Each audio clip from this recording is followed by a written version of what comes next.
Hi friends, welcome to government jobs portal. So మనం general studies 4000 bits part 29కి రావడం జరిగిందండి.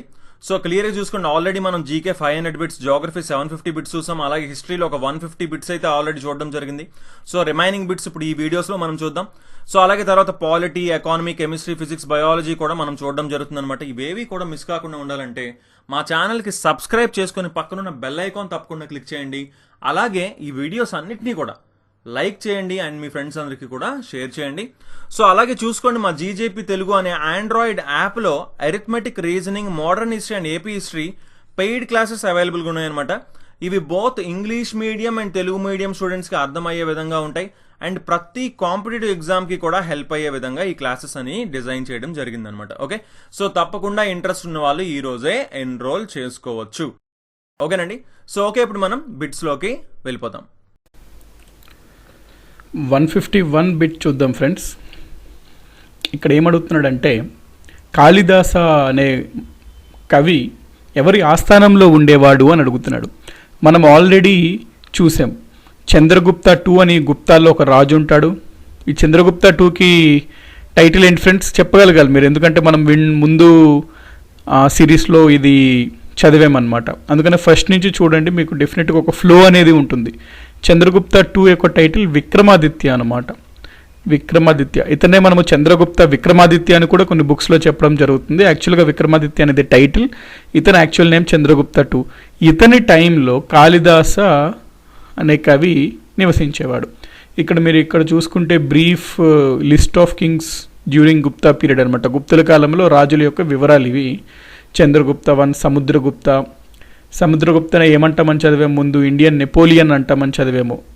ఇతను కవి మరియు రాజు అనమాట, కవిరాజు. ఇతని యొక్క కాయిన్స్ వీణా ప్లే చేస్తున్నట్టు కొన్ని గోల్డ్ కాయిన్స్ అనేవి కూడా లభించింది. ఇతను మనం ఫాదర్ ఆఫ్ కాయిన్స్ అనేట్లు కూడా పిలుస్తాం, ఎందుకంటే చాలా కాయిన్స్ ఇష్యూ చేశాడు అనమాట ఇతను. నెక్స్ట్ రామగుప్త, చంద్రగుప్త 2, ఇతని టైటిల్ విక్రమాదిత్య. ఇతని టైంలోనే కాళిదాస అనే కవి ఇతని ఆస్థానంలోనే ఉండేవాడు. సో నెక్స్ట్ క్వశ్చన్కి వెళ్దాం. Name the temple in Indonesia where scenes from Ramayana and Mahabharata are depicted. Ramayanam మరియు మహాభారతం దృశ్యాలు ఉన్న ఇండోనేషియాలోని ఏ ఆలయంలో చిత్రీకరించబడింది అని అడుగుతున్నాడు. ఇక్కడ మీరు చూడొచ్చు ఇమేజ్. ఈ యొక్క టెంపుల్ పేరు బోరోబుదూర్ టెంపుల్ అనమాట. Borobudur temple. ఈ టెంపుల్ దగ్గరికి మీరు వెళ్తే ఇండోనేషియాలో ఉంటుంది ఇది. ఇక్కడ వాల్స్ పైన మనకి రామాయణకు చెందినది మరియు మహాభారత్కు చెందిన స్టోరీస్, సీన్స్ ఇవన్నీ డెపిక్ట్ అయి ఉంటాయి. లైక్ ఇక్కడ మనకి ఇమేజెస్ రూపంలో మనకి రామాయణం, మహాభారతం సీన్స్ అనేది వాల్స్, ఈ టెంపుల్ యొక్క వాల్స్ పైన కనబడుతుంది. ఈ టెంపుల్ ఎక్కడుందంటే ఇండోనేషియాలో ఉంది. ఈ టెంపుల్ పేరు ఏంటి అంటే Borobudur temple. Next, the concept of Anuvrata was advocated by, అంటే అనువ్రత అనే కాన్సెప్ట్ ఏ మతానికి చెందింది అని ఇక్కడ మనకి ప్రశ్న అడుగుతున్నాడు. అనువ్రత, ఈ వర్డ్ గుర్తుపెట్టుకోండి. అనువ్రత అని మీరు చూస్తే మీకు వెంటనే గుర్తు రావాల్సింది ఏంటి అంటే ఇది జైనిజంకి సంబంధించిన కాన్సెప్ట్ అని గుర్తు రావాలి. అసలు ఈ అనువ్రత అంటే ఏంటి మనం చూద్దాం. ఇక్కడ ఎక్స్ప్లెనేషన్లో మనకి జైన మతంలో 12 నోబుల్ థింగ్స్ అనమాట. నోబుల్ థింగ్స్ అంటాం. నోబుల్ థింగ్స్ అంటే కొన్ని గొప్ప పనులు. ఈ 12 పనులు మనము చేస్తే, ఈ 12 ప్రిన్సిపల్స్ని మనం ఫాలో అయితే మనము చక్కని జీవితం నివసిస్తున్నట్లు జైనులు భావిస్తారు. ఇక్కడ ఈ మొత్తం 12 ఉంటాయండి. 12లో 5 మాత్రం కంపల్సరీగా మనం పాటించాలి అనమాట. 5 మాత్రం కంపల్సరీగా పాటించాలి మనం. మిగతా 7 ఏంటి అంటే ఆప్షనల్స్. మనం పాటించాలి అనుకుంటే అవి మనం పాటించవచ్చు, లేదు అంటే పాటించకపోయినా పర్వాలేదు. కానీ ఈ ఫస్ట్ 5 ఏవైతే ఉన్నాయో ఇవి నియమాలు లాంటివి, ఈ మోరల్స్ అన్నమాట. ఇవి మాత్రం ఖచ్చితంగా మనం ఈ 5 పాటించాలి. అయితే ఈ ఖచ్చితంగా పాటించాల్సిన ఈ 5నే అనువ్రత అంటాము. అనువ్రత అంటాము. ఈ 12 కలిపి, అంటే మొత్తం పాటించాల్సిన 12ని మనము మహావ్రతాలు అంటాము. మహావ్రత. ఈ మహావ్రతలో 7 అనేది ఆప్షనల్ అనమాట, అంటే మన ఇష్టం. కానీ 5, ఈ 12లో 5 మాత్రం ఖచ్చితంగా చేయాలి. ఈ 5 ఏంటి అంటే ఇక్కడ ఇచ్చిన ఫస్ట్ 5 ఫ్రెండ్స్. ఫస్ట్ 5 చూడండి. ఇక్కడ అహింస అనువ్రత, అంటే మనం అహింసాన్ని పాటించాలి. నెక్స్ట్ సత్య అనువ్రత, సత్యమే ఎప్పుడు పలకాలి. అస్థేయ అనువ్రత. అస్థేయ అంటే మనము వేరే వాళ్ళకి చెందిన వస్తువులను మనము దొంగలించకూడదు అనమాట. అస్థేయం అంటాం దాన్ని మనం. నెక్స్ట్ బ్రహ్మచార్య అనువ్రత. బ్రహ్మచర్యం అనేది మనము పాటించాలి. అపరిగ్రహ అనువ్రత అంటే మన యొక్క పొసెషన్లో ఉన్న వస్తువులను లిమిట్ చేసుకోవాలి. అంటే మనకి సంబంధించిన వస్తువులు అంటే మనకి మెటీరియలిస్టిక్ పదార్థాలపైన మనకి మక్కువ తగ్గించుకొని మనకి మన పదార్థాలు అనేవి మనం చాలా లిమిట్ చేసుకోవాలన్నమాట. ఎంతవరకు అవసరమో అంతవరకే ఉంచుకోవాలి. ఎందుకు అంటే మనం ఎప్పుడైతే ఈ పదార్థాలపైన ఆశ కానీ కోరిక కానీ ప్రేమ కలుగుతుందో మనకి ఒక టైప్ ఆఫ్ స్లేవరీ అయిపోతాం అనమాట ఆ పదార్థాలకి. అందుకనే అపరిగ్రహం ఏం చెప్తుందంటే మన క్రింద ఆధీనంలో ఉన్న వస్తువుల్ని లిమిట్ చేసుకోవాలి. తక్కువ ఎంతవరకు అవసరమో అంతవరకే మనకు కావాల్సిన వస్తువులను ఉంచుకోవాలి. ఈ 5ని మాత్రం కంపల్సరీ ఫాలో అవ్వాలి ప్రతి జైనుడు అనమాట. అందుకని వీటిని మనం అనువ్రతాలు అంటాం. ఈ మొదటి 5ని మొత్తం కలిపి దీన్ని మనము 12 వ్రతాలను అంటాము, మహావ్రతాస్ అంటాం. సో ఇక్కడ క్వశ్చన్ ఏంటి అంటే the concept of Anuvrata was advocated అంటే ఏ మతానికి చెందిందంటే జైనిజం. అనువ్రత అనగానే మీకు జైనిజం అనేది గుర్తు రావాలి. Whom was Amoghavarsha A contemporary of అంటే ఇక్కడ క్వశ్చన్ ఏమడుగుతున్నాడు, అమోఘవర్ష ఎవరి సమకాలికుడు అని అడుగుతున్నాడు.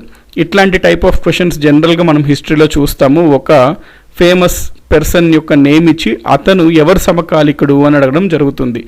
అయితే ఇక్కడ అశ్వఘోష అనమాట. అశ్వఘోష గురించి అడుగుతున్నాడు.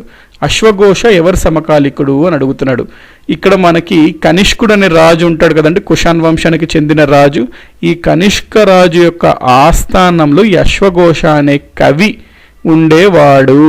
ఈ అశ్వఘోష అనే కవి ఒక చాలా ఫేమస్ గ్రంథాన్ని రాస్తాడు. ఆ గ్రంథం పేరే బుద్ధ చరిత్ర. బుద్ధ చరిత్ర అన్నమాట. సో గుర్తుపెట్టుకోండి, అశ్వఘోష ఎవరి ఆస్థానం? కనిష్క.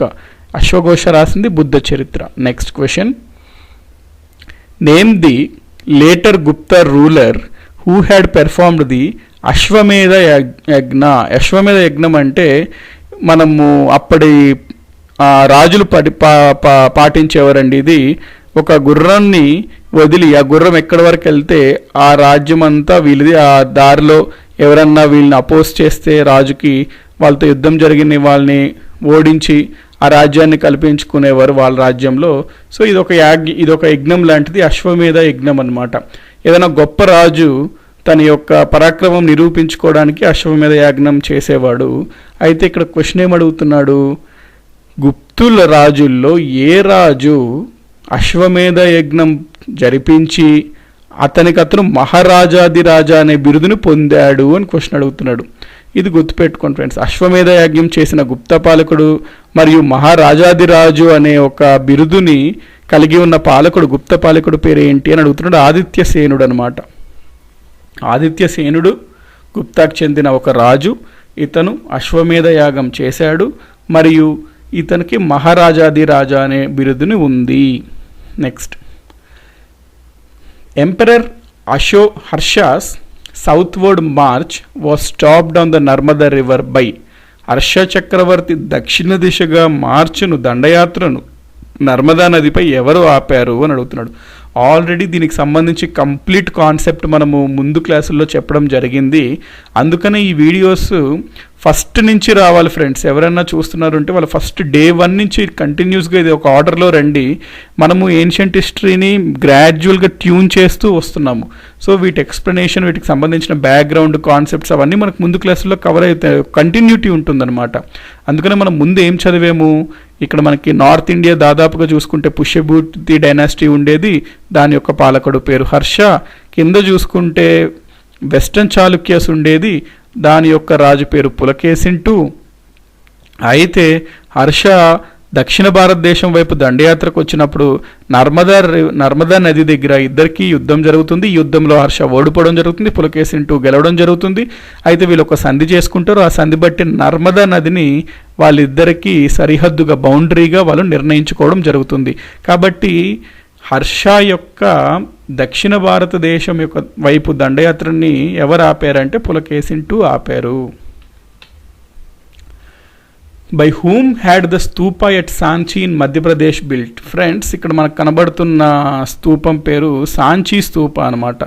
ఈ సాంచీ స్తూప ఎందుకు పిలుస్తాం దీన్ని అట్లాగంటే ఇది మధ్యప్రదేశ్లోని సాంచీ అనే నగరంలో ఇది నిర్మించబడింది, అందుకని దీన్ని మనం సాంచీ స్తూప అంటాం. అయితే ఈ సాంచీ స్తూపని ఎవరు నిర్మించారు అని ప్రశ్న అడుగుతున్నాడు ఇక్కడ. దీని ఆన్సర్ అశోక ఫ్రెండ్స్. అశోకుడు శాంతి స్తూపాన్ని నిర్మించాడు అని మనం చదువుతుంటాం. సో అశోక అన్నమాట. Which of the following forms of land tenure donated an entire village being donated to Brahmins. అంటే ఇక్కడ క్వశ్చన్ ఏమడుగుతున్నాడంటే మొత్తం గ్రామాన్ని బ్రాహ్మణులకు దానం చేయడాన్ని ఏమని అంటాము అంటున్నాడు. ఇక్కడ మనకి కొన్ని రకాల భూ విధానాలు ఉంటాయి. అందులో బ్రహ్మదేయం అని ఒక భూ విధానం ఉంటుందన్నమాట. బ్రహ్మదేయం అంటే ఏంటి అంటే ఇప్పుడు ఫర్ ఎగ్జాంపుల్ ఒక రాజు ఉండేవాడు, ఆ రాజు కింద పెద్ద కవి ఎవరైనా బ్రాహ్మణుడన్నా అట్లాగా పురోహితుడన్నా ఉంటే అతను చేసిన సేవలకు గాను లేకపోతే అతను చేసిన కావ్యాలకు లేకపోతే పద్యాలకు లేకపోతే ఏదన్నా అతను చేసిన పనికి గుర్తుగా బహుమతిగా రాజులు కొంతమంది బ్రాహ్మణులకు కొన్ని గ్రామాలను ఇచ్చేసేవారు అనమాట, దానం చేసేవారు కొన్ని గ్రామాలని. అటువంటి గ్రామాలు ఆ భూవిధాన పద్ధతిని మనము బ్రహ్మదేయం అని అంటాము. సో బ్రహ్మదేయం అంటే ఏంటి ఫ్రెండ్స్? బ్రాహ్మణులకు ఏదైనా రాజు ఏదన్నా ఒక గ్రామాన్ని దానంగా ఇస్తే ఆ పద్ధతిని మనము బ్రహ్మదేయం అని అంటాము. Next, the Shvetambars and Digambars refer to 2 sects of. అంటే శ్వేతాంబరులు మరియు దిగంబరులు అనే 2 విభాగాలు దే మతానికి చెందినవి అని ప్రశ్న అడుగుతున్నాడు. మనకి తెలుసు శ్వేతాంబరులని దిగంబరులు అని జైన మతంలో ఉన్న వాళ్ళని మనం అట్లాగా పిలుస్తాము. 2 రకాల వాళ్ళు, 2 శాఖలు అని. సో ఆన్సర్ ఏమొస్తుంది మనకి? జైనిజం వస్తుంది. Who had converted Kanishka to Buddhism. మనము ముందు ఒక ప్రశ్న చదివాము ఏమని? కనిష్కుడు అనే ఒక గొప్ప రాజు కుషాన్ వంశానికి చెందిన రాజు ఉండేవాడు. ఆయన యొక్క ఆస్థానంలో అశ్వఘోష అనే ఒక కవి ఉండేవాడు. ఇతను బుద్ధ చరిత్రం చదివాడు అని ముందు ఒక ప్రశ్నలో మనం చూసాము.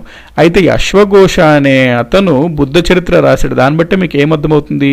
ఇతను బౌద్ధ మతానికి బాగా ప్రచారం చేసేవాడు. సో ఈ అశ్వఘోష అనే కవి కనిష్క మహారాజుకి బౌద్ధం వైపు తను మరలేటట్టు చాలా ప్రాబల్యం ఇన్ఫ్లుయెన్స్ చేశాడనమాట. ఈయన యొక్క ఇన్ఫ్లుయెన్స్తోనే కనిష్కుడు బౌద్ధ మతాన్ని స్వీకరిస్తాడు.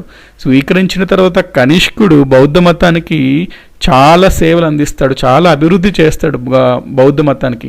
ఇతను బౌద్ధ మతానికి చేసిన అభివృద్ధికి గాను ఇతనిని మనము సెకండ్ అశోక అని కూడా పిలుస్తామన్నమాట. ఎందుకంటే అశోకుడు వలె కనిష్కుడు కూడా బౌద్ధ మతం వ్యాప్తి చెందడం కోసం చాలా కృషి చేశాడు అని. 161 క్వశ్చన్ ఫ్రెండ్స్. నేను మీకు చెప్పాను బుద్ధిస్ట్ కౌన్సిల్స్ మొత్తం 4 ఉంటే దీని మీద రకరకాలుగా ప్రశ్నలు అడుగుతాడు. సో మనకి ఫస్ట్ ముందు క్లాసుల్లో మనం చూసామన్నమాట, ఒక టేబుల్ చూసాము. ఆ టేబుల్ అనేది మనకి మైండ్లో పెట్టుకుంటే బుద్ధిస్ట్ కౌన్సిల్స్ బౌద్ధ సంఘాల పైన ఎటువంటి ప్రశ్న వచ్చినా మనము ఖచ్చితంగా ఆన్సర్ చేయవచ్చు. ఆ టేబుల్ ఆ ముందు క్లాస్లో మనం చూసాము. అందుకనే ఫస్ట్ నుంచి రండి, నేను మీకు మళ్ళీ చెప్తున్నాను అనమాట. ఈ సిరీస్లో డే 1 నుంచి కంటిన్యూ అవుతూ ఫాలో అవ్వండి, దీనికి కంటిన్యూటీ ఉంటుంది. అయితే ఈ బుద్ధిస్ట్ కౌన్సిల్స్ని క్రోనలాజికల్గా ఆర్డర్ ఎక్కడెక్కడ జరిగిందో ఒక ఆర్డర్లో రాయమంటున్నాడు అనమాట. అంటే ఫస్ట్ది ఎక్కడ జరిగింది, సెకండ్ది ఎక్కడ జరిగింది, అట్లా ఆర్డర్లో రాయాలి. దీనికి నేను మీకు ఒక కోడ్ చెప్తాను, గుర్తుపెట్టేసుకోండి. బౌద్ధ సంఘాలు ఎక్కడ జరిగాయి వరుసగా అంటే ఆర్వీపీకే అనే కోడ్ని గుర్తుపెట్టుకోండి ఫ్రెండ్స్. ఆర్వీపీకే బౌద్ధ సంఘాలు ఎక్కడెక్కడ జరిగాయి అంటే ఆర్వీపీకే మొత్తం 4. ఫస్ట్ ఆర్ అంటే రాజగృహ, నెక్స్ట్ వైశాలి, తర్వాత పాటలీపుత్ర, తర్వాత కాశ్మీర్. ఆర్వీపీకే గుర్తుంటే మీరు ఇక్కడ ఆప్షన్స్ చూసుకుంటే ఈజీగా పెట్టేయచ్చు. ఆర్వీపీకే కాశ్మీర్లో జలంధర్లో జరిగింది. సో ఆప్షన్లో అప్పుడప్పుడు కాశ్మీర్ అని ఇవ్వచ్చు, జలంధర్ అని ఇవ్వచ్చు, ఏది ఇచ్చినా రైటే. సో ఆర్వీపీకే option C is the correct answer. The Indus Valley Civilization was discovered in the year. అంటే సింధులోయ నాగరికత ఏ సంవత్సరంలో కనుగొబడింది? ఇది నేను మీకు కాన్సెప్ట్ చెప్తాను చూడండి. మనకి భారతదేశంలో చరిత్ర ప్రకారం దాదాపుగా 1921 వరకు, అంటే అప్పటి వరకు మనం ఏం భావించామంటే మనకి హిస్టరీ అనేది ఆర్యులు అంటే వేదకాల్యంతోనే మొదలయ్యేది అని అప్పటి వరకు మనం భావించేవాళ్ళం. అంటే అంతకన్నా ముందు ఏముండేదో మనకు దాని గురించి ఏం తెలియదు. అందుకనే మన చరిత్ర ఆర్యుల నుంచే మొదలయ్యింది అని 1921 వరకు మనం భావించేవాళ్ళం. అయితే 1921లో పశ్చిమ భారతాన్ని ఉత్తర పశ్చిమ అంటాం అనమాట, నార్త్ వెస్టర్న్ ఇండియాలో రైల్వే లైన్స్ వేయడం కోసం బ్రిటిషర్స్ కొన్ని ప్రదేశాల్లో తవ్వకాలు జరపడం జరిగింది, ఎక్స్కవేషన్స్ చేయడం జరిగింది. ఆ త్రవ్వకాల్లో అక్కడ హిస్టోరియన్స్కి కొన్ని రకరకాలైన ఒక పురావస్తు పదార్థాలు దొరకడం జరిగింది. దీంతో పురావస్తు శాఖ వాళ్ళకి, ఆర్కియాలజీ డిపార్ట్మెంట్ వాళ్ళకి ఇన్ఫార్మ్ చేయగా, వాళ్ళు అనేక పరిశోధనలు చేయగా వాళ్ళకి తేలింది ఏంటి అంటే రేడియో కార్బన్ డేటింగ్ అంటాం ఫ్రెండ్స్, C4 కార్బన్ 14 డేటింగ్ అంటాం. అంటే ఏదన్నా ఒక పదార్థం దొరికినప్పుడు దాన్ని మనము రేడియో కార్బన్ డేటింగ్ చేసి అది ఏ కాలానికి చెందినది, ఎన్ని సంవత్సరాల క్రితం ఆ పదార్థము అని చెప్పి మనం కనుక్కోగలుగుతాం. ఇది కనుక్కుంటే వాళ్ళకి దాదాపు అక్కడ దొరికిన పదార్థాలన్నీ 2300 to 1750 BC ఆ కాలం మధ్యలో ఉంటున్నాయి అనమాట అవన్నీ. అప్పుడు మనం ఏమనుకున్నామంటే లేదు ఆర్యుల కన్నా క్రితమే మన భారతదేశంలో ఒక ముఖ్యమైన ఘట్టం ఉండేది చరిత్రలో అని చెప్పి దీన్ని మనము సింధు నాగరికత, ఇండస్ వ్యాలీ సివిలైజేషన్ అని పెట్టాము. ఇది ఎప్పుడు తెలిసింది? ఇండస్ వ్యాలీ అని ఒక మహా పెద్ద సివిలైజేషన్ ఉండేది, పెద్ద నాగరికత అప్పుడులో ఉండేది అని ఎప్పుడు తెలిసింది అంటే 1921లో తెలిసింది. పురావస్తు శాఖ వాళ్ళు కనుక్కున్నారనమాట. అప్పటి వరకు మనకు తెలియదు సింధు నాగరికత అనేది ఒకటి ఉండేది మన భారతదేశం చరిత్రలో అని. కాబట్టి సింధు నాగరికత ఏ సంవత్సరంలో కనుక్కోబడిందంటే 1921లో. The Sunga dynasty had made the official religion of their kingdom. నేను మీకు ఆల్రెడీ కాన్సెప్ట్ చెప్పాను ఎట్లా వచ్చారు సింగిల్ పవర్కి అని. అంటే మగధ అనే ఒక మహాసామ్రాజ్యం ఉండేది, దీన్ని 4 వంశాల వారు పరిపాలించేవారు. ఎవరెవరు వాళ్ళు మీరు చెప్పేయాలి ఈ పాటకు అనమాట. ఎవరెవరు వాళ్ళు? హరియాన్క, శిశునాగ, నంద, మౌర్య. ఈ మౌర్య వంశంలో చాలామంది రాజులు పరిపాలించారు. ఆఖరి రాజు పేరు బృహద్రథ అనమాట. అయితే ఈ బృహద్రథ అనే అతను కొంచెం వీక్ రూలర్. ఇతని సేనాని అయిన పుష్యమిత్ర శుంగ అనే సేనాని అనమాట. ఇతను ఒక బ్రాహ్మణ్ అనమాట. సో ఇతన్ని చంపివేసి అతను ఆస్థానాన్ని అధిగమించాడు. దాంతో మౌర్యుల ప్లేస్లో శుంగ వంశం అనేది పరిపాలించడం జరిగింది. అయితే ఆల్రెడీ నేను ఏమని చెప్పాను, శుంగ వంశం ఏ వర్ణానికి చెందినవారు? బ్రాహ్మణ వర్ణానికి చెందినవారు. అందుకని శుంగులు అధికారంలోకి వచ్చిన తర్వాత వాళ్ళ రాజ్యంలో అఫీషియల్ రిలీజియన్ బ్రాహ్మణిజం అని డిక్లేర్ చేశారనమాట. బ్రాహ్మణిజం అనేది అఫీషియల్ లాంగ్వేజ్గా డిక్లేర్ చేశారు. బ్రాహ్మణిజం అనే మతాన్ని వాళ్ళు బాగా డెవలప్ చేశారు. సో వాళ్ళ అఫీషియల్ రిలీజియన్ ఏది అని అడుగుతున్నాడు ఇక్కడ. ఏంటి అంటే ఆన్సర్ బ్రాహ్మణిజం. శుంగ అనగానే మీకు బ్రాహ్మణ్ అనేది స్ట్రైక్ అవ్వాలి. The sage who is considered to have organised southern India was అంటున్నాడు. అంటే దక్షిణ భారతదేశాన్ని ఆర్యుడు చేసినట్లు ఏ ఋషిని భావిస్తాము అంటున్నాం. జనరల్గా మనకి ఆర్యులు ఉత్తర భారతానికి పరిమితం అయ్యేవారు అనమాట ముందు. ఈ దక్షిణ భారతంలో పెద్ద ఇన్ఫ్లుయెన్స్ ఉండేది కాదు ఈ ఆర్య సంస్కృతి. అయితే చరిత్ర ప్రకారం ఆర్యుల యొక్క ప్రాంతం నుండి మొదటిగా అగస్త్య మహాముని, సేజ్ అగస్త్య, వింధ్య పర్వతాలు వీటిని డివైడ్ చేసేదన్నమాట. ఉత్తర భారతాన్ని దక్షిణ భారతాన్ని వింధ్య పర్వతాలు దాటి దక్షిణ భారతంలోకి ప్రవేశించి ఆర్యుల సంస్కృతిని మొదటిగా సౌత్ ఇండియా దక్షిణ భారతంలో ప్రవేశపెట్టాడు అంటాం. సో దక్షిణ భారతదేశంలో మొదటిగా ఆర్య సంస్కృతిని ఎవరు ప్రవేశపెట్టాడు అంటే మనము అగస్త్య మహాముని అని చెప్పాలి. Who among the following are credited with having built the famous Ellora caves? ఇక్కడ ప్రశ్న ఏమడుగుతున్నాడంటే చాలా ప్రముఖమైన ఎల్లోరా గుహలను కిందవారిలో ఎవరు నిర్మించారు ముఖ్యంగా అని అడుగుతున్నాడు. చూడండి ఇవే అనమాట, చాలా ఫేమస్ ఫ్రెండ్స్. ఎప్పుడైనా వీలుంటే వెళ్ళండి అజంతా ఎల్లోరా కేవ్స్కి. అజంతాలో పెయింటింగ్స్ని మనం ఫ్రెస్కో స్టైల్ ఆఫ్ పెయింటింగ్ అని ముందు క్లాస్లో చదివాము. ఆ పెయింటింగ్స్ కూడా చాలా అద్భుతంగా ఉంటాయి. ఇవి ఎల్లోరా కేవ్స్ అనమాట. ఎల్లోరా కేవ్స్ వీటి యొక్క నిర్మాణంలో ముఖ్యులు ఎవరు అంటే మనము రాష్ట్రకూటాస్ అని చెప్పుకోవాలి. Next, the Shrimad Bhagavad Gita contains dash chapters and dash Sanskrit shlokas. How many chapters? First question. Shrimad Bhagavad Gita అని భగవద్గీతలో మనకి మొత్తం ఎన్ని చాప్టర్స్ ఉంటాయంటే 18 చాప్టర్స్ ఉంటాయి ఫ్రెండ్స్. 18 చాప్టర్స్ ఉంటాయి. ఎన్ని శ్లోకాలు ఉంటాయి? సంస్కృతంలో ఉంటాయి. ఎన్ని శ్లోకాలు ఉంటాయి అంటే 700 సంస్కృత శ్లోకాలు ఉంటాయి శ్రీమద్ భగవద్గీతలో. కాబట్టి ఆన్సర్ వచ్చేసరికి 18 and 700. Who among the following anticipated Newton by affirming that all things tended to gravitate to the earth? భూమికి గురుత్వాకర్ష. అంటే ఇక్కడ ప్రశ్న ఏమడుగుతున్నాడంటే, న్యూటన్ కన్నా ముందే భూమికి గ్రావిటేషనల్ ఫోర్స్ అంటే గురుత్వాకర్షణ శక్తి ఉంటుంది అని ఎవరు చెప్పారు న్యూటన్ కన్నా ముందే అంటున్నాడు.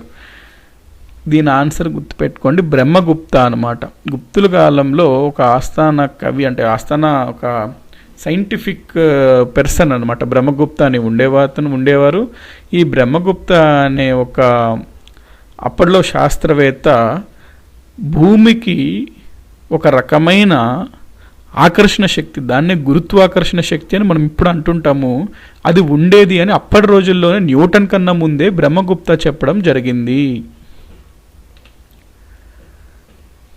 The bronze coins of Nataraja or dancing Shiva. Nataraja అంటే మనం చూసే ఉంటాం ఇమేజెస్, డాన్సింగ్ శివ అనమాట. అంటే శివుడు నాట్య రూపంలో ఉండే ఒక ఆ ముద్రని మనం నటరాజ ముద్ర అంటాం అనమాట.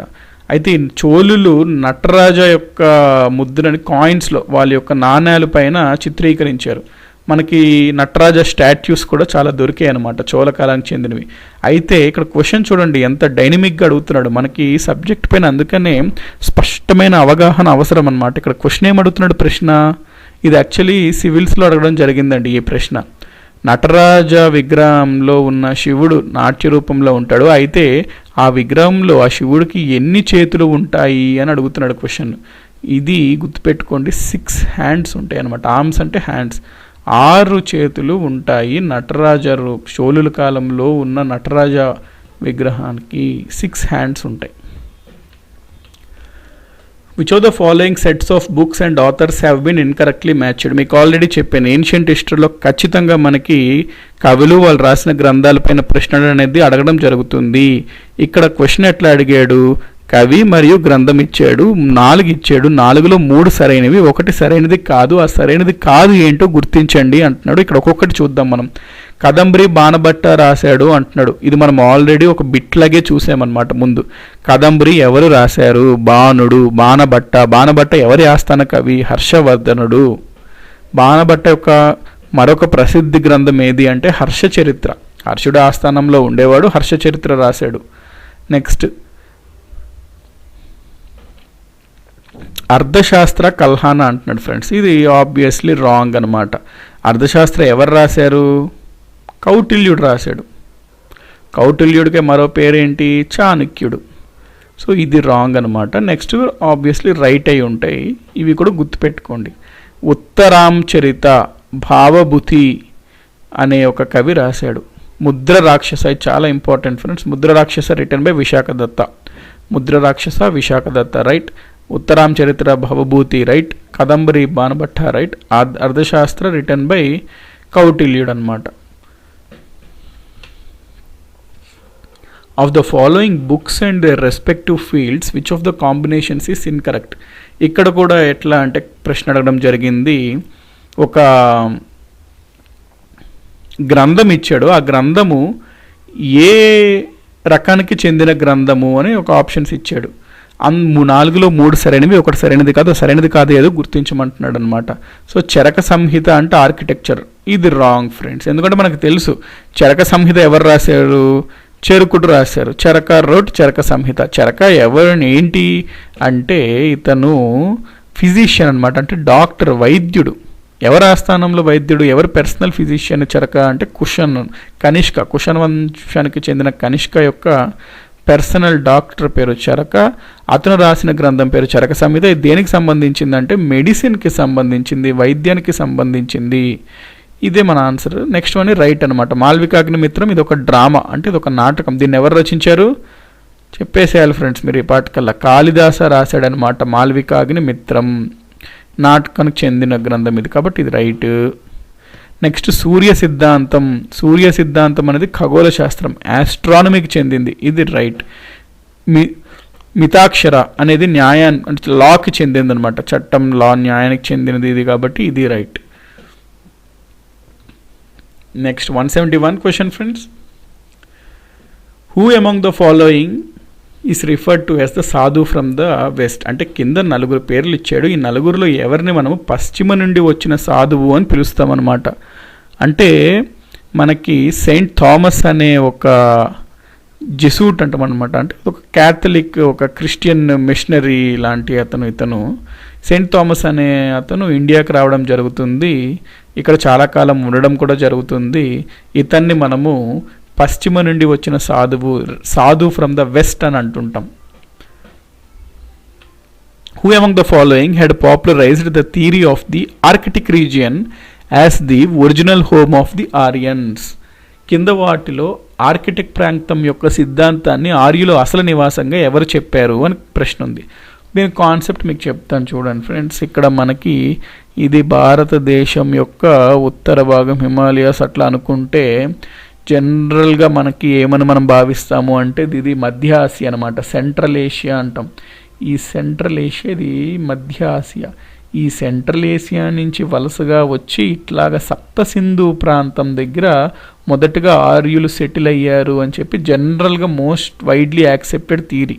అయితే కొంతమంది వీళ్ళు యూరప్ నుంచి వచ్చారు అని చెప్పి, అంటే డిఫరెంట్ ప్లేసెస్ నుంచి వచ్చారని రకరకాల థియరీస్ ఉన్నాయి. అందులో ఒక థియరీ ఏంటంటే మనకి నార్త్ పోల్ దగ్గర ఆర్కిటిక్ రీజియన్ ఉంటుందన్నమాట, ఆర్కిటిక్ ప్రాంతం ఉంటుంది.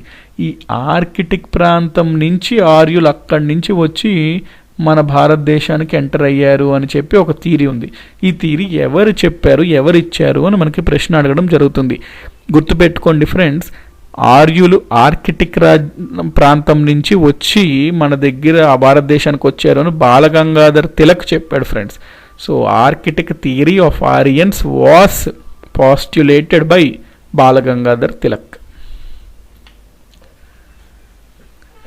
The famous Vedic saying war begins in the minds of men is contained in the.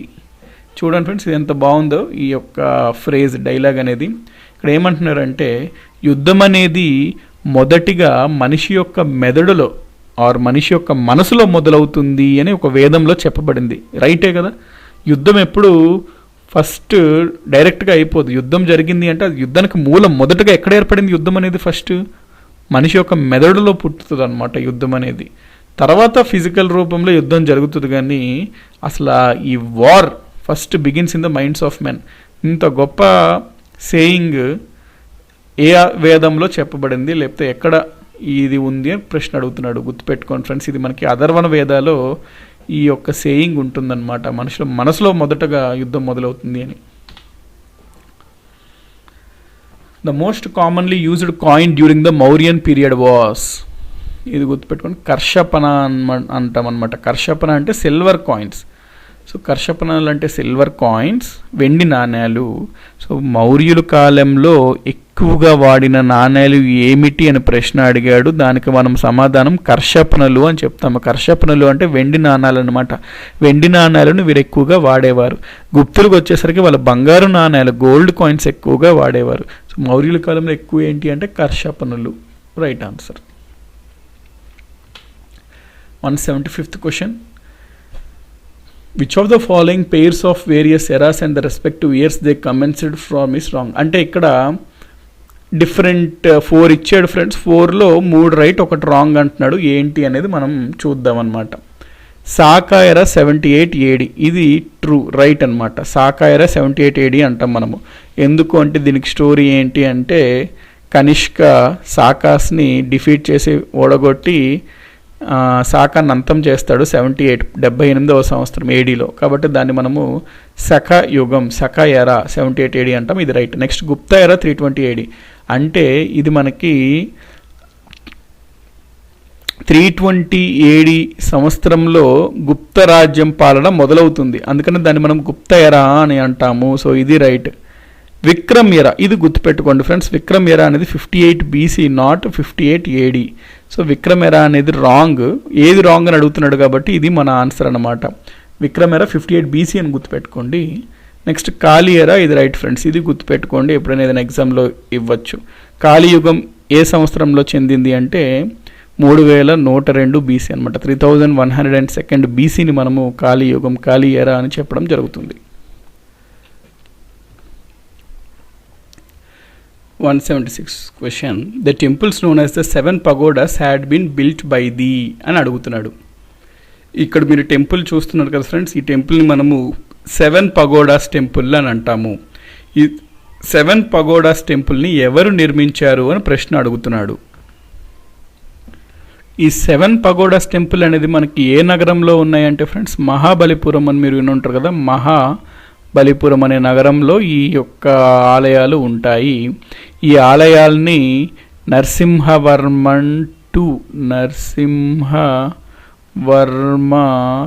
II అనే రాజు నిర్మించాడు అని మనం చెప్తాము. అయితే ఇతను ఏ వంశానికి చెందిన రాజు అంటే పల్లవులకి చెందిన రాజు. 7 pagodas temple, Mahabalipuram, Narasimhavarma II, Pallava dynasty. 177. In which script were the Ashokan inscription written in northwestern frontier province? మనకి భారతదేశం ఉన్నప్పుడు ఈ ప్రాంతం ఉంటుంది కదా ఫ్రెండ్స్. ఇక్కడ ఈ ప్రాంతంని మనము నార్త్ వెస్టర్న్ ఫ్రాంటియర్ ఏరియా అంటామన్నమాట. నార్త్ వెస్ట్, ఉత్తర పశ్చిమ ఈ ఏరియా మొత్తం, పంజాబ్ ఆ ఏరియా మొత్తం నార్త్ వెస్ట్ ఫ్రాంటియర్ ప్రావిన్స్ అంటాము. అయితే ఇక్కడ కొన్ని అశోకుడు శాసనాలని పెట్టడం జరిగిందనమాట. అయితే ఈ ప్రాంతంలో అశోకుని యొక్క శాసనాలు ఏ లిపిలో రాయబడ్డాయి అని క్వశ్చన్ అడుగుతున్నాడు. గుర్తుపెట్టుకోండి, ఇక్కడ ఖరోష్ఠీ లిపిలో రాయబడ్డాయి. ఈ ప్రాంతంలో అశోకుడి యొక్క శాసనాలు ఖరోష్ఠీ లిపిలో వ్రాయబడ్డాయి. The lowest unit of Chola administration was the. ఈ ప్రశ్నలు కూడా ఇట్లా అడగడం జరుగుతుంది ఫ్రెండ్స్. మనం ఖచ్చితంగా ఒక రాజ్యం గురించి చదువుతున్నప్పుడు, ఇక్కడ మనం దేని గురించి చదువుతున్నాము, చోళాస్ గురించి చదువుతున్నాం. అయితే చోళాస్ యొక్క అడ్మినిస్ట్రేషన్ యూనిట్స్ ఏ విధంగా ఉండేది, వాళ్ళ పరిపాలన విభాగాలు ఏ విధంగా ఉండే అనేది మనం ఖచ్చితంగా నేర్చుకోవాలి. అంటే ప్రెజెంట్ డే మనకి ఎట్లా ఉంటాయి ఫ్రెండ్స్, కంట్రీ కింద ఏముంటాయి, మనకి స్టేట్స్ ఉంటాయి. స్టేట్స్ కింద ఏముంటాయి, రాష్ట్రాల కింద జిల్లాలు ఉంటాయి, డిస్ట్రిక్ట్ కింద ఏముంటాయి, మండల్స్ ఉంటాయి. నార్త్లో కొన్ని దగ్గరలో బ్లాక్స్ అంటారు, ఎట్సెట్రా. కింద ఏముంటాయి అంటే మనకి విలేజెస్ ఉంటాయి. ఈ విధంగా మనము అడ్మినిస్ట్రేటివ్ యూనిట్స్, పరిపాలనా విభాగం అనేది ఇట్లా మనము విడదీసుకున్నాం అనమాట. అదేవిధంగా ఒక్కొక్క రాజ్యంలో ఒక్కొక్కలాగా ఉంటాయి, అవి మనం ఖచ్చితంగా గుర్తుపెట్టుకోవాలి. ఎందుకంటే దాంట్లో ప్రశ్న అడగడం జరుగుతుంది. ఈ విధంగా ఇక్కడ ప్రశ్న అడిగాడు. ఏమడిగాడు, చోళుల యొక్క పరిపాలనలో అన్నిటికన్నా క్రింద ఉండే యూనిట్ ఏది అన్నట్టు అడుగుతున్నాడు అనమాట. సో ఇప్పుడు మనకి ఇక్కడ ఎక్స్ప్లెనేషన్ చూద్దాం ఫ్రెండ్స్. చోళుల కాలంలో ఎట్లుండేదంటే మొత్తం రాజ్యం చూసుకుంటే ఫస్ట్ ఎంపైర్ అనమాట, అంటే సామ్రాజ్యం ఉండేది. ఆ సామ్రాజ్యాన్ని మండలాలుగా విడదీశారు ఫస్ట్, అంటే మండలమ్స్ కింద విడదీశారు వీళ్ళు. ఆ మండలమ్స్ కింద వీళ్ళు కొట్టమ్స్ అనే వాటిని పెట్టారు. ఆ కొట్టమ్స్ కింద వీళ్ళు వలనాడూస్ని పెట్టారు. వలనాడూస్ కింద నాడూస్ ఉండేవి. నాడూస్ కింద గ్రామాలు ఉండేవి. ఆ గ్రామాలనే వాళ్ళు ఉర్స్ ఆర్ కుర్రం అనేవాళ్ళు. సో వాళ్ళ యొక్క అడ్మినిస్ట్రేటివ్ యూనిట్స్ ఇట్లా ఉండేవి ఫ్రెండ్స్. సామ్రాజ్యం అంటే మొత్తం రాజ్యాన్ని మండలాలుగా పెట్టారు. ఆ మండలాల్లో ఇంకో కొట్టమ్స్గా విడదీశారు. కొట్టమ్స్ని వలనాడూస్ని నాడూస్ కింద గ్రామాలు చిన్నవి ఉండేవి. అది గ్రామాలనే ఉర్స్ లేదా కుర్రం అని పిలిచేవారు. ఇక్కడ మనకి ప్రశ్న ఏమడుగుతున్నాడు అంటే చోళుల యొక్క పరిపాలనలో అన్నిటికన్నా క్రింద ఉండేది ఏది అంటున్నాడు. క్రింద ఉండేది ఏంటి ఫ్రెండ్స్, ఉర్స్ ఆర్ కుర్రం. ఆప్షన్లో ఇచ్చాడు, అది కుర్రం ఇచ్చాడు కదా, ఇదే మనకు ఆన్సర్ అనమాట.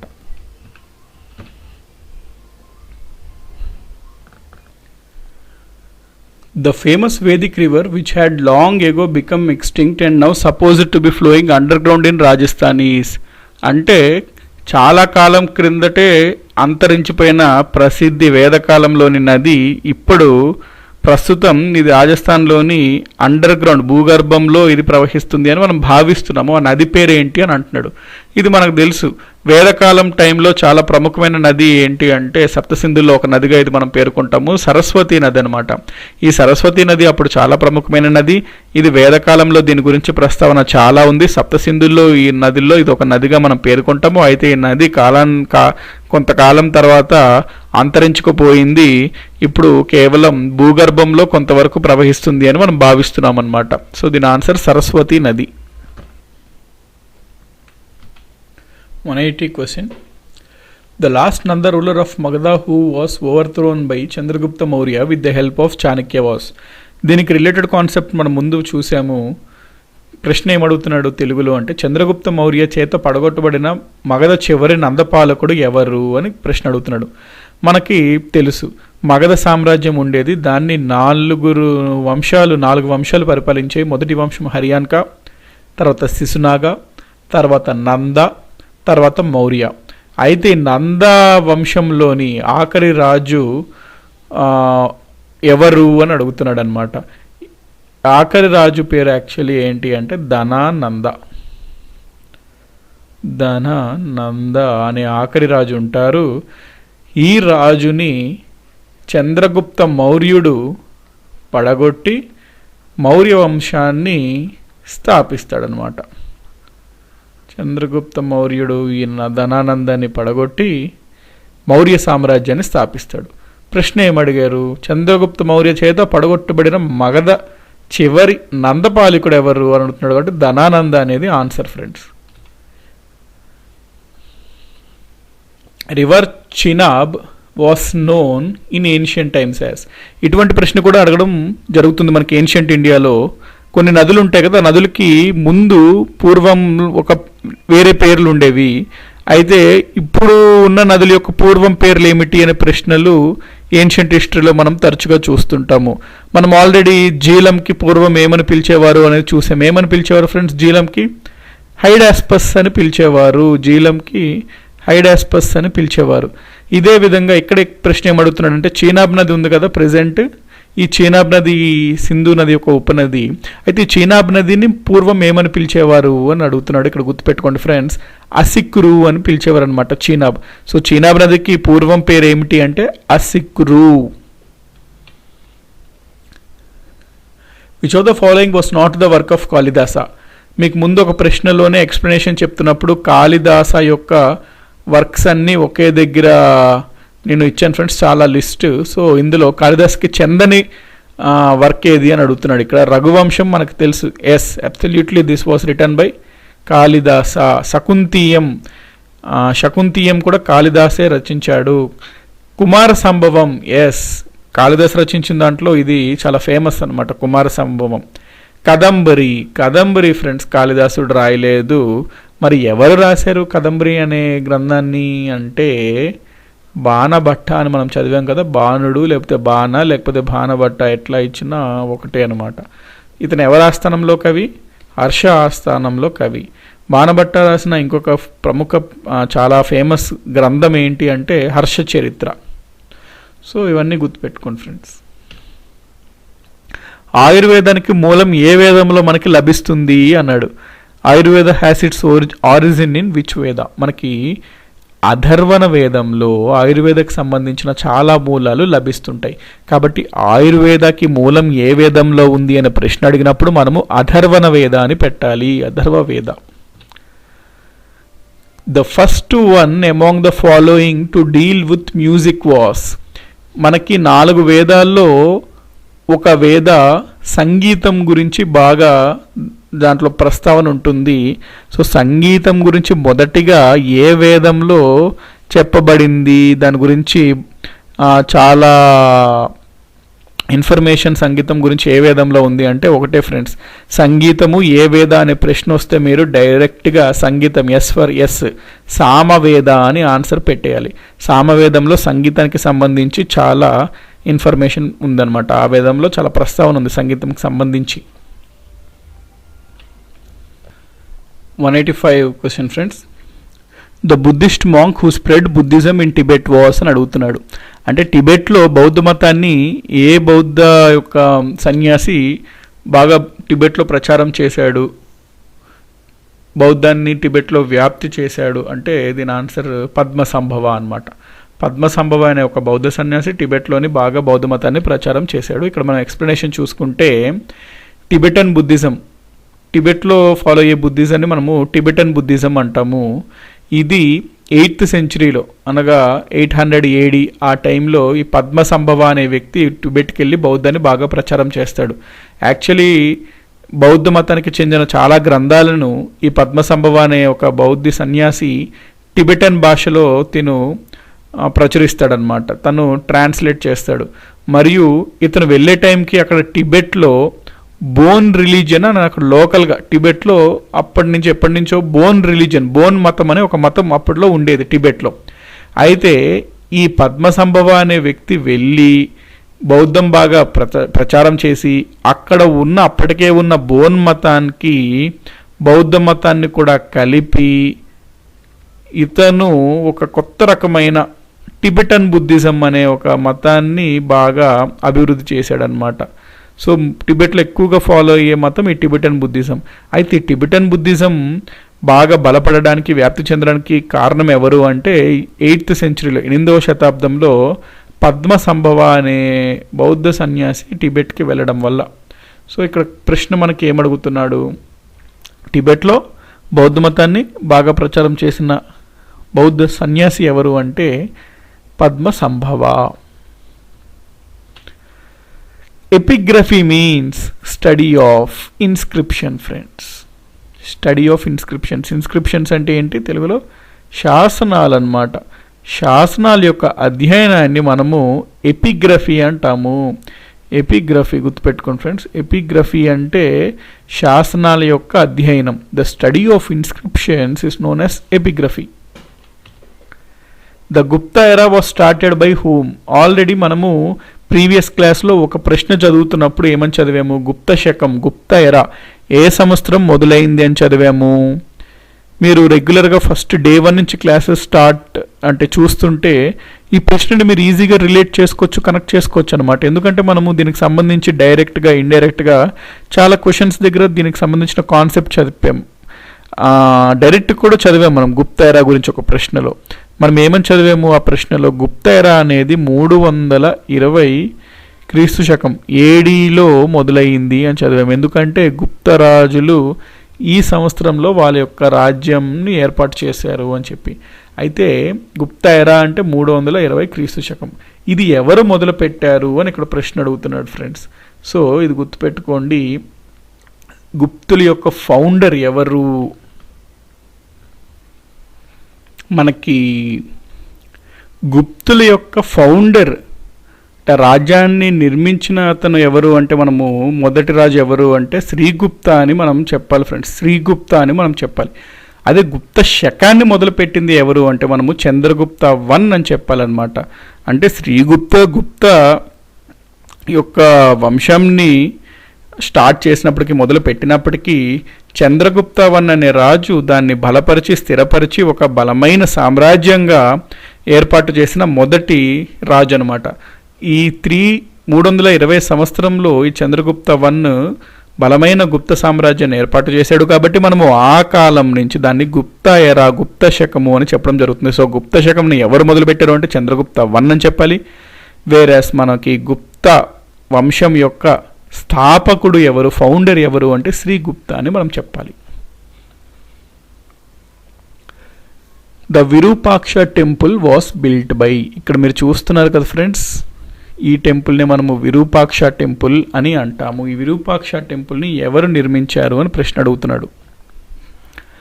దీని చరిత్ర కనుక మనం చూసినట్లయితే 745 క్రీస్తు శకంలో 745 ఏడీలో మనకి సౌత్ ఇండియాలో చాళుక్యాస్ మరియు పల్లవాస్ అని 2 రాజ్యాలు ఉండేవి ఫ్రెండ్స్. చాళుక్యాస్, పల్లవాస్. అయితే ఈ చాళుక్యాని పరిపాలిస్తున్న రాజు పేరు విక్రమాదిత్య అనమాట. చాళుక్యాన్ని పరిపాలిస్తున్న రాజు పేరు విక్రమాదిత్య. పల్లవ పైన ఈ రాజు యుద్ధానికి వెళ్ళి పల్లవల్ని ఓడిస్తాడనమాట. అయితే ఇతను విజయానికి సూచికగాను ఇతను భార్య అయిన క్వీన్ లోక మహాదేవి అనే రాణి ఈ విరూపాక్ష టెంపుల్ని నిర్మించారు అని మనకు చరిత్ర చెప్తుంది. సో ఇది ఎవరు నిర్మించారు అంటే మనకి ఇక్కడ ఏ వంశం వాళ్ళు నిర్మించారు అని అడుగుతున్నాడు. మనకి కొన్ని బుక్స్లో డైరెక్ట్గా చాళుక్య రాజైన విక్రమాదిత్య నిర్మించాడు అని చెప్తారు. కొన్ని బుక్స్లో ఇంకొంచెం డీటెయిల్గా ఏమని చెప్తారంటే స్టోరీ చెప్తారు. విక్రమాదిత్య పల్లవుల పైన విజయం సాధించాడు, దీనికి గుర్తుగా ఈ విజయానికి సూచికగా ఈయన భార్య అయిన రాణి లోక మహాదేవి విరూపాక్ష టెంపుల్ని 745వ సంవత్సరంలో నిర్మించారు అని చెప్తారు. సో ఏదైతేనేమి మనకి విరూపాక్ష టెంపుల్ని ఎవరు నిర్మించారు, ఏ వంశానికి చెందిన వాళ్ళు అంటే it was Chalukyas. Next question ఇదిగోండి, ఇక్కడ మనం చూడొచ్చు, ఇది చాళుక్యుల యొక్క రాజ్యం అన్నమాట. అప్పుడులో చాళుక్యస్ ఈ పార్ట్ని పరిపాలించేవారు. మనకి కర్ణాటక, ప్రెసెంట్ డే కర్ణాటక, మహారాష్ట్ర అన్నట్టు అనుకోండి. చాళుక్య వంశం ఈ ప్రాంతాన్ని పరిపాలించేవారు అప్పుడు. Bindusara sent Ashoka to quell the rebellion in అంటే, నేను మీకు దీనికి స్టోరీ చెప్తాను, కాన్సెప్ట్. ప్రశ్న ఏమడుగుతున్నాడు అంటే, మగధ సామ్రాజ్యంలో మౌర్యులు పరిపాలిస్తున్నప్పుడు రాజు బిందుసారుడు అన్నమాట, రాజు పరిపాలిస్తున్నాడు బిందుసారుడు. ఇతని కాలంలో తిరుగుబాటులు వచ్చింది. ఆ తిరుగుబాటుకు అరికట్టడానికి బిందుసారుడు తన పుత్రుడైన కొడుకైన అశోకుడికి పంపుతాడు. అయితే ప్రశ్న ఏమడుగుతున్నాడు అంటే, తిరుగుబాటు ఎక్కడ వచ్చింది, అది అరికట్టడానికి అశోకుని ఎక్కడికి పంపాడు అంటే, ఎక్కడ తిరుగుబాటు వచ్చింది ఆ తిరుగుబాటుని అడ్డుకోవడానికి అశోకుని ఎక్కడికి పంపాడు. సో ఇది ప్రశ్న అనమాట. కాన్సెప్ట్ ఇప్పుడు నేను మీకు చెప్తా ఫ్రెండ్స్. మనకి మౌర్యుల కాలంలో రాజు ఉండేవారు. ఆ రాజు కింద నెక్స్ట్ యువరాజు ఉంటారు కదా, ప్రిన్స్. ఆ ప్రిన్స్ జనరల్గా రాజ్యంలో 4 ప్రొవిన్స్లు ఉండేవన్నమాట. అంటే ప్రెసెంట్ డే స్టేట్స్ లాగా, రాష్ట్రాల్లాగా. ఏదో ఒక రాష్ట్రానికి గవర్నర్లుగా ఈ యువరాజులను పెట్టేవారు. రాజు పరిపాలిస్తున్నప్పుడు ఒక్కొక్క ప్రొవిన్స్కి ఒక్కొక్క గవర్నర్గా యువరాజుల్ని పెట్టేవారు. అయితే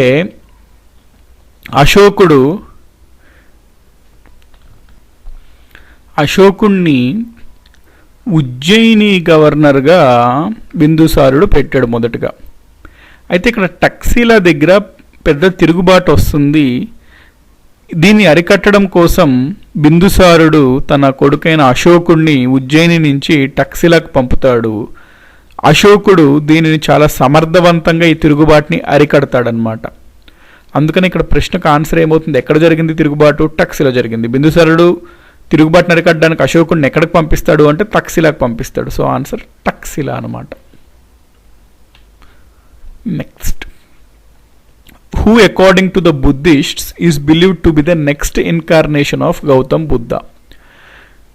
బౌద్ధుల యొక్క మతంలో ఆచారం బట్టి వాళ్ళు ఏమని భావిస్తారు అంటే, గౌతమ బుద్ధుడు మళ్ళీ తిరిగి జన్మిస్తాడు అని చెప్పి వాళ్ళు భావిస్తారు.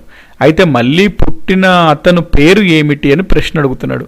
సో ఇప్పుడు నేను బౌద్ధుల యొక్క మతం యొక్క విశ్వాసం బట్టి జనరల్గా మనకి ఏముంటుందంటే, గౌతమ బుద్ధుడు జన్మించాడు, గౌతమ బుద్ధుడు జ్ఞానోదయం పొందాడు, జ్ఞానాన్ని పంచాడు, దాని తర్వాత ఈ లోకాన్ని విడిచి వెళ్ళాడు, మళ్ళీ తిరిగి మరలా గౌతమ బుద్ధుడు జన్మిస్తాడు, అప్పుడు మళ్ళా జ్ఞానోదయం పొందుతాడు, మళ్ళీ జ్ఞానాన్ని లోకానికి అందిస్తాడు అని చెప్పి వీళ్ళు భావిస్తారు. అయితే మళ్ళీ పుట్టే గౌతమ బుద్ధుడు ఏ రూపంలో, ఏ పేరు మీద పుడతాడు అంటే, వాళ్ళు మైత్రేయ రూపంలో, మైత్రేయ అనే ఒక గౌతమ బుద్ధుడే మళ్ళీ తిరిగి మైత్రేయగా జన్మిస్తాడు అని వాళ్ళు భావిస్తారనమాట. సో బౌద్ధుల ప్రకారం గౌతమ బుద్ధుడు తదుపరి అవతారం ఎవరిని నమ్ముతారు అంటే మైత్రేయుడు అని నమ్ముతారు.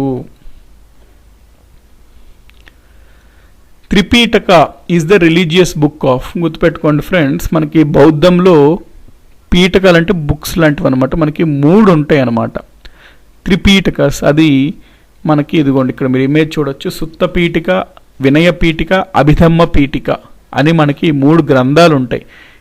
ఈ మూడు ఏ మతానికి చెందినవి అంటే బౌద్ధ మతానికి చెందిన గ్రంథాలు అన్నమాట ఇవి.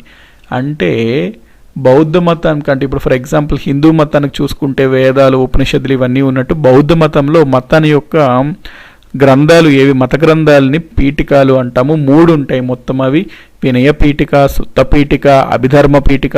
ఈ 3 పీఠికలను కలిపి మనము త్రిపీఠకాలు అని అంటాము. సో ఆన్సర్ ఏంటి friends? Tripitaka is the religious book of. అంటే త్రిపీఠిక అనేది ఏ మతం యొక్క మత గ్రంథాలు అంటే బౌద్ధ మతం యొక్క మత గ్రంథాలని మనము త్రిపీఠికాలని అంటాము.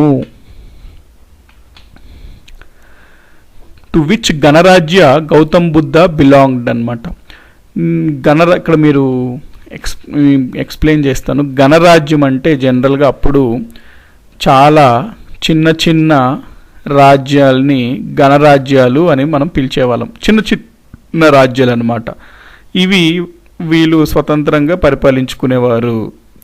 అందులో శాక్య వంశం వాళ్ళు శాక్య గణరాజుని అంటే ఒక శాక్య అనే చిన్న రాజ్యం ఉండేది. శాక్య వంశం వాళ్ళు దాన్ని పరిపాలించేవారు.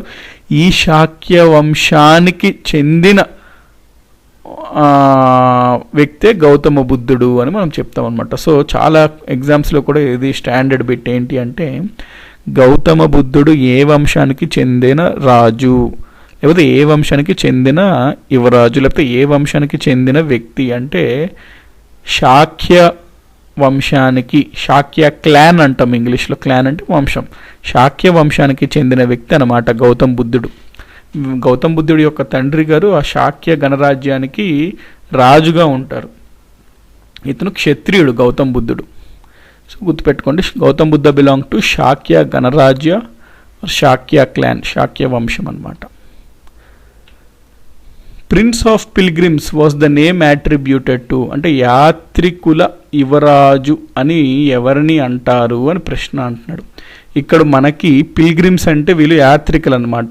మతం పరంగా జనరల్గా వీళ్ళు అక్కడ మత ప్రచారం కోసమన్నా మతం గురించి కొత్తగా తెలుసుకోవాలని యాత్రికులు, ఇప్పుడు కూడా మనం వెళ్తాం కదా, అట్లాగే యాత్రికులు అంటాం, పిల్గ్రిమ్స్ అంటాం ఇంగ్లీష్లో. అట్లాగా మనకి చైనా నుంచి కొంతమంది యాత్రికులు మనకి ఏన్షియంట్ హిస్టరీలో కొంతమంది వచ్చేవారు. అందులో ముఖ్యుడి పేరు ఏంటి అంటే హ్యూయన్ సాంగ్ అనమాట.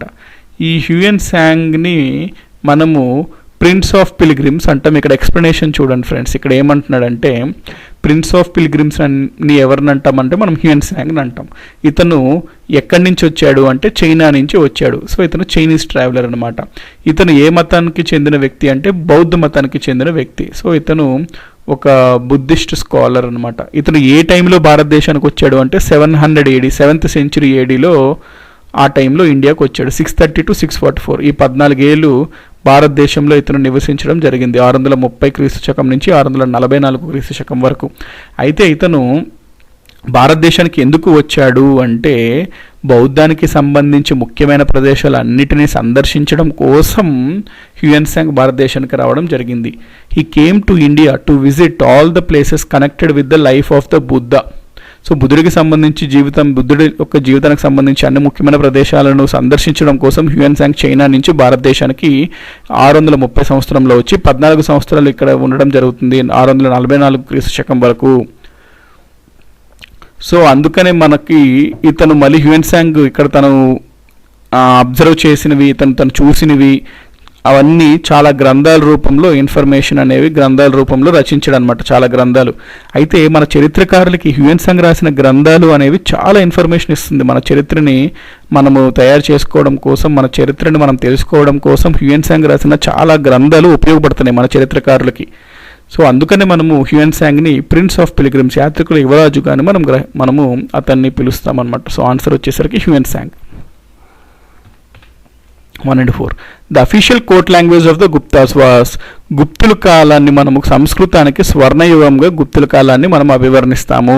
వాళ్ళ యొక్క రాజభాష ఏది అంటే సంస్కృతం అన్నమాట.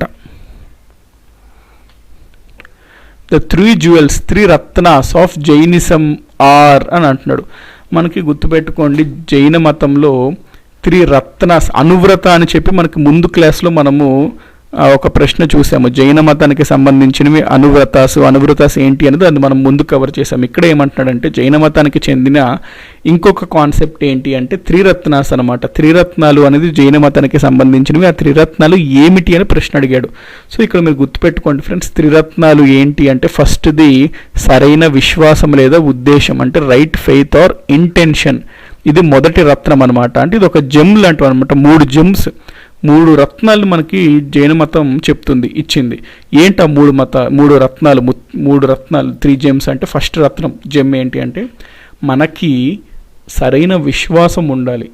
విశ్వాసం ఆర్ ఉద్దేశం. అప్పుడప్పుడు కొన్ని బుక్స్లో విశ్వాసం అంటాడు, రైట్ ఫెయిత్ అంటాడు, కొన్ని బుక్స్లో రైట్ ఇంటెన్షన్ అంటాడు. ఏదైనా ఒకటే, మనకి సరైన విశ్వాసం ఉండాలి, సరైన ఉద్దేశం ఉండాలి.